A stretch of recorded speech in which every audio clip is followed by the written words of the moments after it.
Hey guys, it's Maddie. I'm joined here today with my snake trouser for National Snake Day. And today we're going to talk to you about why you shouldn't be afraid of snakes. If you guys are interested in meeting all of my wonderful snakes, you can watch my introduction of all of them at the end of this video. I've heard of people with deathly fears of snakes where they can't even look at pictures of snakes or go into rooms with snakes without literally crying or hyperventilating.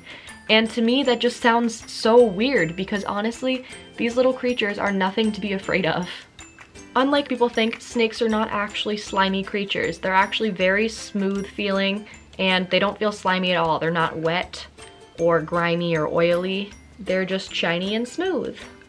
Unless you are purposefully provoking the snake, chances are it will not even acknowledge you're there or it will go in the opposite direction out of fear. Most people are very scared of snakes for varying reasons. Some people are brought up being very scared of snakes. Typically, if your parents are afraid of snakes, it'll kind of pass on to you because they will try to stay as far away from them as possible. Some people's parents will kill snakes in their yard when they're children, so they just automatically demonize snakes and think that they're very scary creatures that they shouldn't be anywhere around. Chances are, if you leave a snake alone, it will do absolutely nothing to you. Snakes are more afraid of you than you are of them. And I know that's a huge concept for a lot of people because some people are so deathly afraid of snakes, but you have to think of it this way.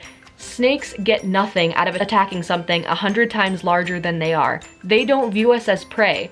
This snake could not do very much to hurt me. It could bite me and maybe draw a little bit of blood, but it would not do much, and it wouldn't get much out of doing it. Snakes are wonderful for pest control. If you're killing snakes in your yard, you should really look at the root of why the snakes are coming into your yard in the first place. Chances are the snake that you just killed is going to be replaced by another snake that's there for the exact same reason that the first one was. You probably have some kind of rodent or bird in your yard that the snake is trying to catch. If you have a rodent nest under like a wood pile or underneath your house, snakes will be drawn to come closer to your house to try to get the food source. It's very weird to me that people will see a snake in their yard and automatically think, oh, chop its head off.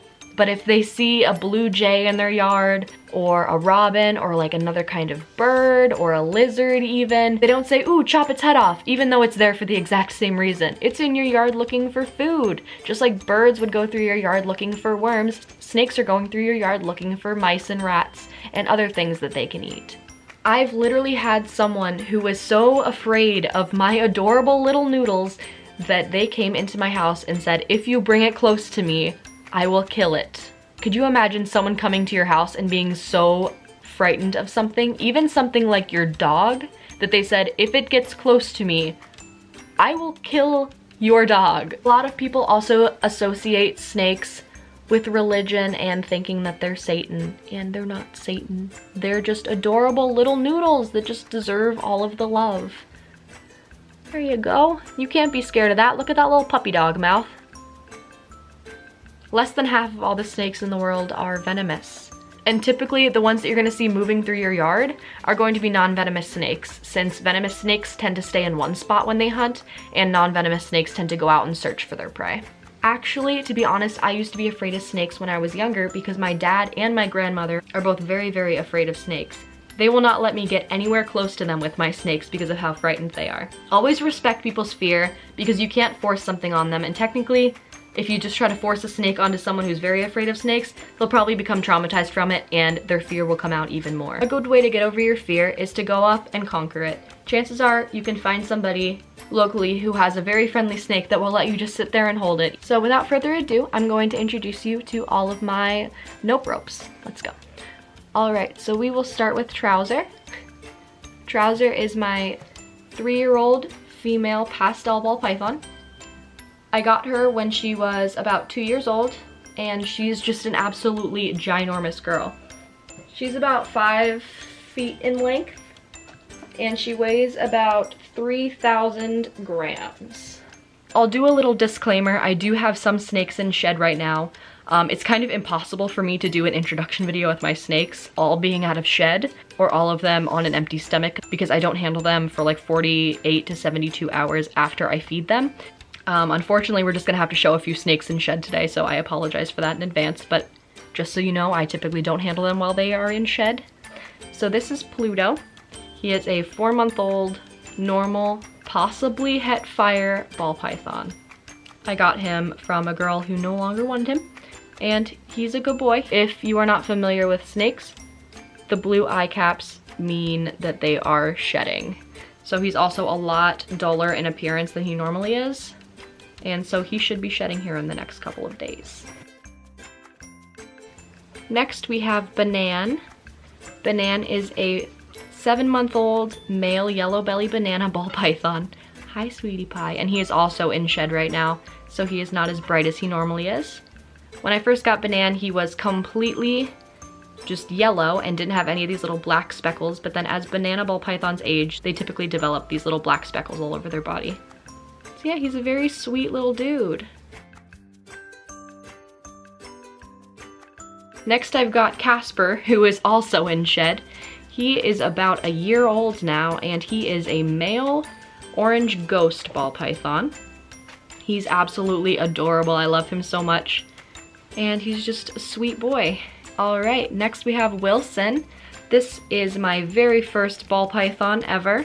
He is absolutely a sweetheart. He is definitely my sweetest snake.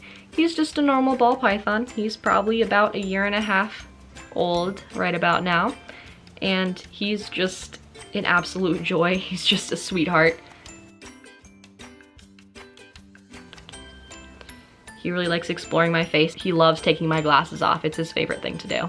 Right, next we have Zulu. She is an 8-month-old Colombian boa, and she is absolutely beautiful. She's very squirmy. Let's see if you can see her mustache. All right, and last but not least, we have Noodle. He is a corn snake. Not sure if it's a male or a female. He's also in shed right now. And apparently he's a year old. And I don't know how he's a year old. When I got him, they said he hadn't eaten for 8 months, but he's eaten 3 or 4 times with me now, and he eats just fine on live. But I know they hadn't tried live before, so that was my first go-to, and he took it really quickly and really well. So he's definitely getting better. This is his first shed with me, and I don't know how often he had shed before, but he's really pretty. He's got like a stripe down his back and a couple dots, like he's a motley, but I'm not positive what he is. He's a good little boy.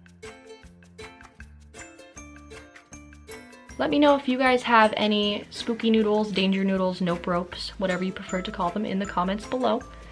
And what are their names? Do they have names? Do you have lots of them? Do you have one? Are you scared of snakes yourself? Do you have family members that are scared of snakes? Let me know in the comments below, and don't forget to subscribe and hit the notification bell so you get notified every time I upload. And thank you guys so much for watching. Noodle thanks you a whole lot. Bye guys!